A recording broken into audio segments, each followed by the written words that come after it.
Subscribe करिए हमारे channel target UP TET CTET को और बेल आइकन को दबाइए। हेलो दोस्तों, मैं आनंद स्वागत करता हूं आप सभी का आपके अपने channel target UP TET CTET में। दोस्तों, हम पढ़ते हुए आ रहे हैं आपके डीएलएड सेकेंड सेमेस्टर के गणित विषय को, और इसमें दोस्तों हम लोगों ने सबसे पहले चैप्टर वाइज आपके सभी चैप्टर्स को 12 यूनिट हैं आपके 12 यूनिट का हमने सबसे पहले कॉन्सेप्ट समझा है। उसके बाद उसी चैप्टर पे आधारित हमने क्वेश्चंस को सॉल्व किया है। तो इस तरीके से 24 क्लासेस हुई हैं मैथ की, जिसमें मैंने सभी चैप्टर्स को कंप्लीट करा दिया है, सभी चैप्टर्स को अच्छे से प्रैक्टिस करा दिया है। इसके बाद मैंने आपके राजन सीरीज को स्टार्ट किया है, जिसमें हमने ऑब्जेक्टिव क्वेश्चंस को कंप्लीट कर लिया है, जिसकी 4 वीडियोस बनी है। और इसके बाद हम लोग वेरी शॉर्ट आंसर क्वेश्चंस को कर रहे हैं, जिसमें 3 पार्ट पहले बन चुके हैं, और इसी very short answer type questions में यह वीडियो जो है 4th पार्ट है आपका गणित विषय का। ठीक है, गणित विषय में राजन के अतिलघुत्तरीय प्रश्नों का। तो अब चौथे पार्ट को दोस्तों हम लोग कंटिन्यू करने वाले हैं। आपको डेली सुबह 9 बजे गणित की क्लासेस मिल रही है चैनल पे, और शाम को 7 बजे इंग्लिश की क्लासेस मिल रही हैं। तो आप लोग सुबह 9 बजे और शाम को 7 बजे मैथ और इंग्लिश की क्लासेस के लिए तैयार रहा करिए, और बाकी क्लासेस जो है आपकी वह चैनल पे हम लोग दिन में किसी भी टाइम अपलोड कर देते हैं। तो अगर आपको नोटिफिकेशंस नहीं मिल पा रही हैं दोस्तों वीडियोस की, तो आप लोग टेलीग्राम चैनल पे ज्वाइन कर लीजिए। टेलीग्राम पे हमारा चैनल है, वहां पर आप दोस्तों target UP TET CTET search करेंगे तो वहां पर भी आपको हमारा चैनल मिल जाएगा। लोगो टीयूसी का लगा होगा येलो कलर का। तो वहां पे दोस्तों अगर आप ज्वाइन हो जाते हैं टेलीग्राम पे या फिर व्हाट्सएप ग्रुप में, तो आपको सभी नोटिफिकेशंस जो हैं टाइम टाइम पे मिलती रहेंगी, और जो सभी पीडीएफ्स हैं वह सभी पीडीएफ्स और सभी जानकारी दोस्तों आपको टाइम टाइम पे मिलती रहेंगी। तो आप टेलीग्राम पे ज्वाइन नहीं हुए तो टेलीग्राम पे ज्वाइन हो जाइए। अब देखिए दोस्तों, प्रश्न संख्या 46 है। 3 क्रमागत संख्याओं का योग 87 है, द्वितीय क्रमागत संख्या का मान ज्ञात कीजिए। डीएलएड 2018 में पूछा हुआ प्रश्न है दोस्तों। यहाँ पे कह रहा है कि 3 क्रमागत संख्याएं हैं जिनका जो योग है वह 87 है। मतलब कि 3 सीरियल वाइज नंबर्स कुछ हैं। जैसे सीरियल वाइज नंबर क्रमागत संख्या का मतलब क्या होता है दोस्तों, जैसे 2 हो गया, 3 हो गया, 4 हो गया, ये सभी क्या है, क्रमागत संख्याएं हैं। जिन संख्याओं में अंतर 1 का होता है वह क्रमागत संख्याएं होती हैं। तो अब दोस्तों यहाँ पे आपसे बोला है 3 क्रमागत संख्याएं, तो 3 क्रमागत संख्याएं आपको लेनी है। तो मान लेते हैं एक संख्या अगर आपने x ले लिया, तो इसकी अगली क्रमागत संख्या क्या होगी, x प्लस 1 होगी, और x प्लस 1 की अगली क्रमागत संख्या क्या होगी, x प्लस 2 होगी। तो अब यहाँ पे दोस्तों आप देख रहे हैं कि आपको 3 क्रमागत संख्याएं मिल गई हैं। अगर पहली संख्या को आप x मान रहे हैं तो दूसरी संख्या x प्लस 1 होगी, और तीसरी संख्या x प्लस 2 होगी।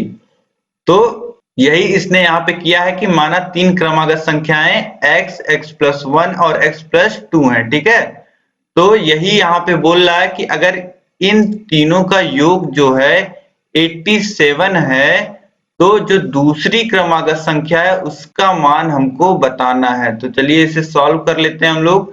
तो देखिए, आप लिखेंगे x plus 1 plus x plus 2, ये आप लिखेंगे। तीनों क्रमागत संख्याओं को आपको जोड़ देना है, और इसी जोड़ का मान आपको कितना दिया गया है, 87 दिया गया है।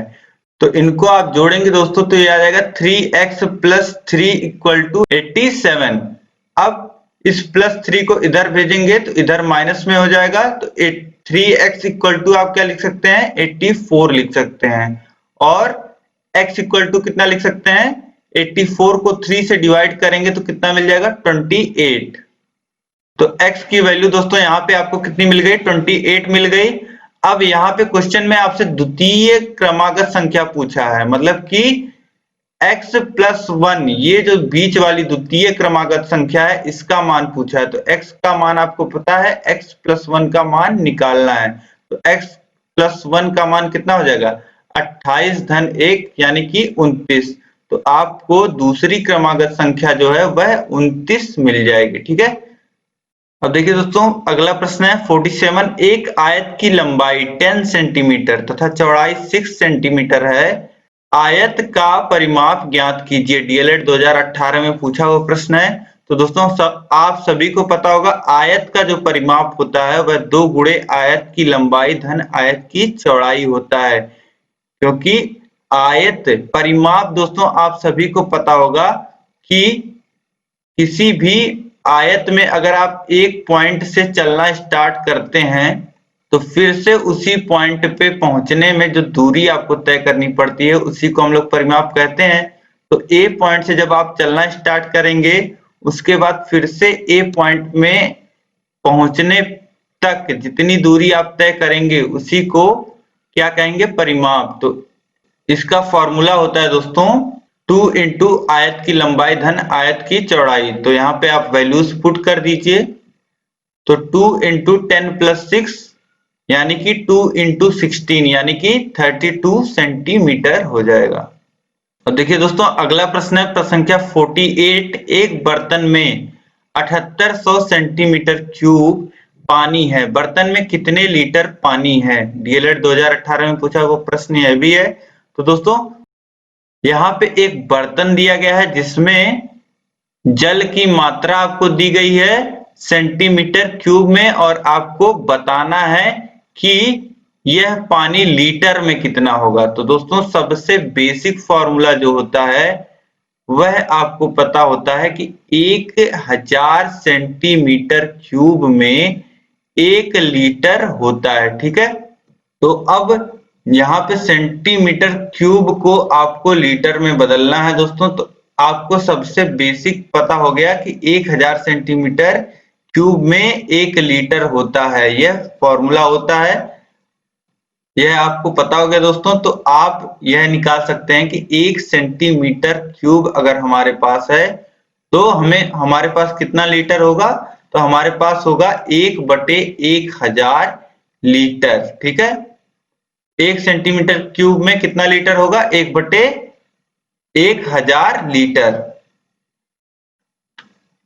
तो अब दोस्तों आपको दिया गया है कि आपको निकालना है 7800 सेंटीमीटर क्यूब में कितना होगा। तो 1 सेंटीमीटर क्यूब में दोस्तों जब 1/1000 लीटर है तो 7800 सेंटीमीटर क्यूब में कितना लीटर हो जाएगा, 7800 गुणे 1/1000 लीटर, इतना लीटर हो जाएगा। अब देखिए यहाँ पे 2 जीरो से 2 जीरो कैंसिल हो जाएगा और 78 के बटे आप 10 लिख सकते हैं और 78 के बटे 10 को आप कितना लिख सकते हैं, 7.8 लीटर, यानी कि वैल्यू कितनी आ जाएगी दोस्तों, 7.8 लीटर।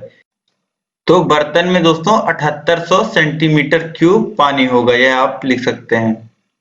अब देखिए दोस्तों प्रश्न संख्या 49 है भाग की संक्रिया को समझाइए। तो दोस्तों भाग की जो संक्रिया होती है वह गुणन के संक्रिया के बिल्कुल विपरीत होती है। जैसा कि आप यहाँ पे देख पा रहे हैं कि 4 का गुणा अगर आप 5 में करते हैं तो कितना आता है, 20 आता है, और यही 20 में अगर आप 4 का भाग करते हैं तो आपको 5 मिलता है। तो आप देखेंगे कि जो भाग की संक्रिया है वह गुणन के संक्रिया से, मतलब जो डिवीजन का प्रोसेस है वह मल्टीप्लिकेशन के प्रोसेस का बिल्कुल अपोजिट होता है। ठीक है, अब देखिए प्रश्न संख्या 50 है गुणन का तत्समक अवयव किसे कहते हैं। तो दोस्तों 1 को गुणन का तत्समक अवयव कहते हैं। अब 1 को गुणन का तत्समक अवयव क्यों कहते हैं दोस्तों, क्योंकि 1 को अगर आप किसी भी संख्या में गुणा करते हैं तो उस संख्या का मान जो होता है वह परिवर्तित नहीं होता है, इसीलिए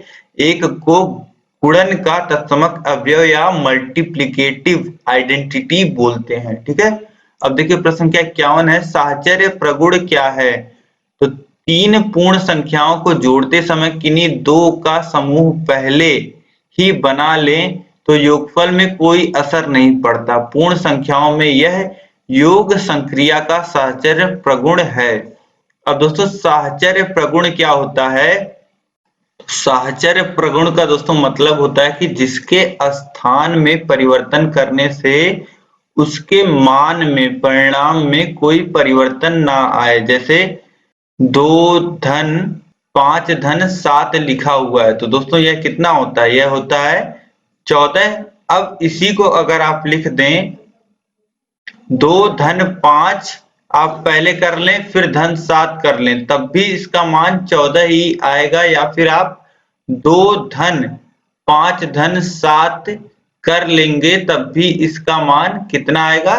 14 ही आएगा। ठीक है, तो इसी को योग के संक्रिया का साहचर्य प्रगुण कहते हैं। ठीक है, तो देखिए अगला प्रश्न है प्रश्न संख्या 52, प्राकृतिक संख्या क्या है? तो दोस्तों गिनने के लिए प्रयुक्त होने वाली संख्याएं जैसे 1, 2, 3, 4 गणन संख्याएं अथवा प्राकृतिक संख्याएं कहलाती हैं। अब दोस्तों जैसे जब आप गिनती सीखते हो तो 1, 2, 3, 4 इस प्रकार गिनते हो, तो इन्हीं गिनने वाली संख्याओं को हम लोग क्या कहते हैं?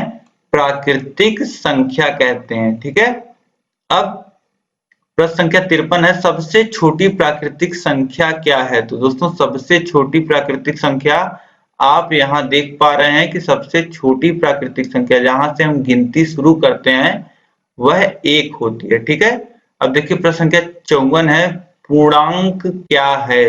सभी पूर्ण संख्याएं तथा ऋणात्मक संख्याएं पूर्णांक संख्याएं कहलाती हैं। जैसे आप संख्या रेखा पे इस प्रकार दिखाते हैं, 0 सबसे बीच में, फिर 1, 2, 3, 4 ये तो धनात्मक संख्याएं होती हैं, और इसके साथ ऋणात्मक संख्याओं को भी जब हम लोग लिख लेते हैं, ऋण 1, ऋण 2, ऋण 3, इसी प्रकार ऋण इनफाइनाइट तक, तो दोस्तों यह क्या हो जाती हैं? यह सभी मिलके पूर्णांक संख्याएं हो जाती हैं। ठीक है, अब देखिए प्रश्न संख्या 55 है, धन पूर्णांक किन्हें कहते हैं? तो सभी प्राकृतिक संख्याएं धन पूर्णांक संख्याएं कहलाती हैं। तो दोस्तों यहाँ संख्या रेखा पे आप देखेंगे तो 1 से लेकर के इनफाइनाइट तक जितनी भी संख्याएं धनात्मक संख्याएं जो होती हैं उन्हीं को हम लोग धन पूर्णांक संख्याएं कहते हैं। इसे हम लोग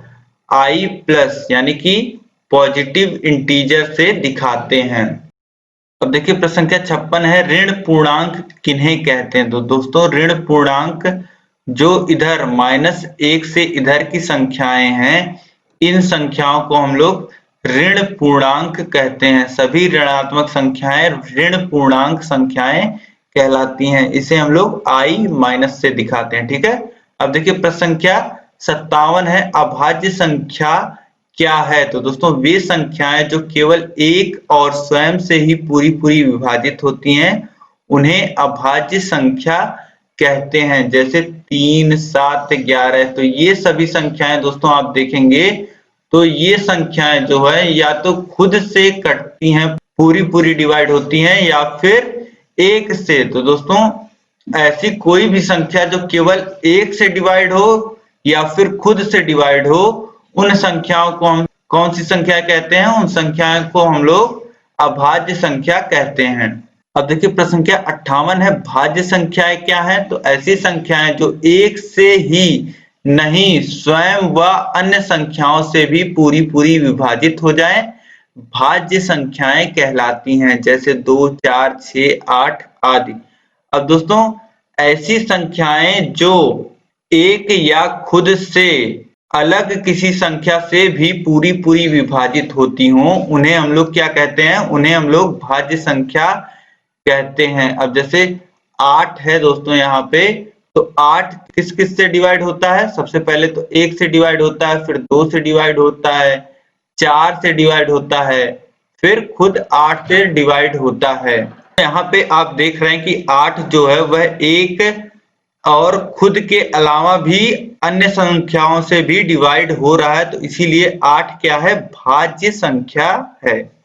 अब देखिए दोस्तों, अगला प्रश्न है 59। समापवर्त्य क्या है? तो वह संख्या अथवा व्यंजक जो दो या दो से अधिक संख्याओं तथा व्यंजकों में प्रत्येक द्वारा पूर्णतः विभाजित हो जाता है, दी हुई संख्याओं तथा व्यंजकों का समापवर्त्य कहलाता है। अब दोस्तों, सबसे पहले समापवर्त्य शब्द को आप समझिए। इसमें है समा अपवर्त्य, मतलब कि समान अपवर्त्य, मतलब कॉमन मल्टीपल। समापवर्त्य वह संख्या होती दोस्तों जो दी गई संख्याओं में कॉमन, मतलब कि सभी में उपस्थित अपवर्त्य होता है, या जिसे हम इंग्लिश में बोलते हैं कॉमन मल्टीपल होता है। तो दोस्तों, अगर कुछ संख्याएं आपको दी गई हैं तो उन संख्याओं से जो संख्या पूर्णतः विभाजित हो जाए, सभी संख्याओं से, जितनी संख्याएं दी गई हैं सभी संख्याओं से जो संख्या पूर्णतः विभाजित हो जाती है, उस संख्या को हम लोग समापवर्त्य कहते हैं। जैसा कि यहाँ पे लिखा गया है, वह संख्या अथवा व्यंजक जो दो या दो से अधिक संख्याओं तथा व्यंजकों में प्रत्येक द्वारा पूर्णतः विभाजित हो जाता है, दी गई संख्याओं तथा व्यंजकों का समापवर्त्य कहलाता है। जैसे दोस्तों, अगर आपको संख्या दी गई है 2 और 4 और 6, मान लेते हैं ये तीन संख्याएं आपको दी गई हैं, तो इसका समापवर्त्य क्या होगा दोस्तों? इसका समापवर्त्य होगा 12 होगा, 24 होगा, 36 होगा। यही क्यों होंगे? क्योंकि आप देखेंगे कि इन तीनों से यह संख्याएं पूरी तरीके से डिवाइड हो रही हैं। तो 12, 24 और 36, यह सभी क्या हैं? 2, 4, 6 की समापवर्त्य संख्याएं हैं। अब समापवर्त्य पूछता है दोस्तों, तो आप इन सभी को लिखेंगे, और लघुत्तम समापवर्त्य पूछता है तो सबसे छोटा समापवर्त्य यानी कि 12, एलसीएम जिसे हम लोग बोलते हैं, तो 12 होता है लघुत्तम समापवर्त्य। तो दोस्तों, अब आप लोग समझ गए होंगे कि लघुत्तम समापवर्त्य या समापवर्त्य हम लोग किसे कहते हैं। इसके बाद है दोस्तों प्रश्न संख्या 60। सजातीय व्यंजक किन्हें कहते हैं? तो दोस्तों, एक ऐसा बहुपद व्यंजक जिसमें केवल एक चर x हो सजातीय व्यंजक कहलाता है। ऐसे बहुपद व्यंजक में दूसरा चर नहीं होता है। तो दोस्तों, आपको पता है जो x, y, z, ये सभी जिनके मान बदल सकते हैं उन्हें हम लोग चर संख्या कहते हैं, या वेरिएबल्स बोलते हैं हम लोग इंग्लिश में, ठीक है। तो ऐसे व्यंजक जिसमें केवल एक चर की उपस्थिति हो, x हो तो x ही हो, y हो तो y ही हो, या फिर z उपस्थित हो उस व्यंजक में तो z ही हो, x y साथ में ना हो, ठीक है। तो जहां पे केवल एक चर रहेगा उसी को हम लोग सजातीय व्यंजक बोलेंगे। जैसे यहाँ पे 3x² + 2x - 6 = 0 समीकरण आपको दिया गया है। यहाँ पे केवल दोस्तों आपको x दिख रहा है, ठीक है। यहाँ पे कहीं भी किसी भी पद में y नहीं आया है, तो इसे हम लोग क्या बोलेंगे? सजातीय व्यंजक बोलेंगे, ठीक है। और यहाँ पे आप देखिए अगला ही प्रश्न है, विजातीय व्यंजक क्या होते हैं? तो ऐसे बहुपदीय व्यंजक जिनमें अलग अलग चर होते हैं विजातीय व्यंजक कहलाते हैं। अब यहाँ पे दोस्तों जहां पे अलग अलग चर आ गए, एक से अधिक, x y आ गया, yz आ गया, मतलब कि कम से कम 2 या 2 से अधिक चर जहां पे आ गए उसे हम लोग विजातीय व्यंजक बोलते हैं। जैसे यहाँ पे आप देख पा रहे हैं 3x + 2 तथा 3y + 4 दिया गया है, तो यहाँ पे आपको x और y दोनों दिख रहे हैं, तो इसे हम लोग क्या बोलेंगे? विजातीय व्यंजक बोलेंगे, ठीक है। अब दोस्तों इस पार्ट में हम लोग इतना ही रखते हैं, इसके बाद हम लोग अगले पार्ट में देखेंगे। अब दोस्तों यह वीडियो आपको पसंद आई है तो वीडियो को आप लाइक कर दीजिए, और अभी तक आपने दोस्तों अगर चैनल को सब्सक्राइब नहीं किया हुआ है तो सब्सक्राइब करके नीचे आपको रेड कलर का बटन दिख रहा होगा सब्सक्राइब का, उस पे आप क्लिक कर दीजिए। उसके बाद आपको एक बेल आइकन दिख जाएगा, उस पे आप ऑल कर लीजिएगा, जिससे आपको सभी नोटिफिकेशंस जो है दोस्तों वह मिल पाए, कोई भी वीडियो आपसे छूटे नहीं। सभी वीडियो बहुत महत्वपूर्ण है, कम समय में आप बहुत ही अच्छी तैयारी कर सकते हैं। जितने भी वीडियो मैंने पढ़ाए हैं तो सभी वीडियोस को आप देखिए। गणित के सामने आपको एक लिंक मिलेगा डिस्क्रिप्शन में, गणित मैथ के सामने आपको एक लिंक मिलेगा, उस पर क्लिक करिएगा तो आपको मैथ की सभी वीडियोस देखने को मिल जाएंगी। पहले क्लासेस की, फिर राजन सीरीज की, फिर पवन सीरीज की, फिर प्रीवियस ईयर क्वेश्चन पेपर्स की। ठीक है, तो यहाँ पे आई बटन पे आपको क्लिक करना है। यहाँ से भी आप सभी विषयों के प्लेलिस्ट को प्राप्त कर सकते हैं। अब दोस्तों, इस राजन सीरीज की पीडीएफ मैं जल्दी ही टेलीग्राम चैनल पे शेयर कर दूंगा, तो टेलीग्राम पे अगर दोस्तों आप लोग नहीं जुड़े हैं तो टेलीग्राम पे जुड़ जाइए। वहां पे आपको सभी वीडियोस का अपडेट मिलता रहेगा, पीडीएफ मिलती रहेंगी, तो टेलीग्राम पे आप लोग जरूर ज्वाइन हो जाइए। टेलीग्राम पे नहीं ज्वाइन हो सकते हैं तो व्हाट्सएप पे आप ज्वाइन हो जाइए। ठीक है, तो दोस्तों इस वीडियो में इतना ही रखते हैं, मिलते हैं हम लोग अगली वीडियो में। बाकी विषय भी दोस्तों आप लोग पढ़ते रहिए, बाकी विषयों का भी लिंक मैं नीचे डिस्क्रिप्शन में आई बटन में दे रहा हूं, तो सभी विषयों को आप लोग पढ़ते रहिए। और इस वीडियो में दोस्तों अंत तक बने रहने के लिए आप सभी लोगों का बहुत बहुत धन्यवाद। मिलते हैं नेक्स्ट वीडियो में। जय हिंद।